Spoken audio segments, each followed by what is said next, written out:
చూడండి, ఈ యంత్రం అనేటువంటి దాన్ని మనం శనివారం రోజు శని హోరాలో గీయటం చాలా అద్భుతంగా ఉంటుందండి. ఒకవేళ శని హోరా గనక మీకు కుదరకపోతే శనివారం రోజు ఎప్పుడైనా సరే ఈ యంత్రం అనేటువంటి దాన్ని గీసుకునేటువంటి ప్రయత్నం చేయండి.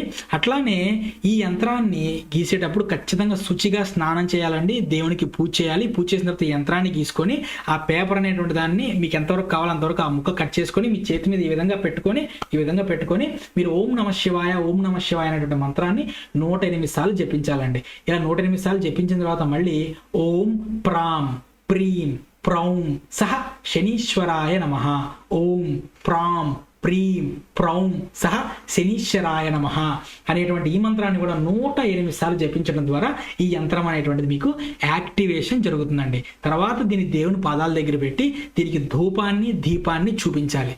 చూపించిన తర్వాత జస్ట్ కొద్దిగా ఒక అష్టగంధం అనేటువంటి దాన్ని వేసి దాన్ని లామినేషన్ చేసి మీ దగ్గర పెట్టుకోండి. ఈ విధంగా ఫస్ట్ టైం మీరు యాక్టివేషన్ చేసిన తర్వాత ప్రతిరోజు కూడా మీరు దీన్ని శుచిగా స్నానం చేసి దేవుని దగ్గర పెట్టి ప్రతిరోజు దీనికి ధూపం దీపం అనేటువంటి చూపించి ఓం నమ శివాయ అనేటువంటి మంత్రాన్ని, ఓం ప్రాం ప్రీం ప్రౌం సహ శనీశ్వరాయ నమః అనేటువంటి మంత్రాన్ని ఖచ్చితంగా వీలైతే 108 సార్లు జపించండి.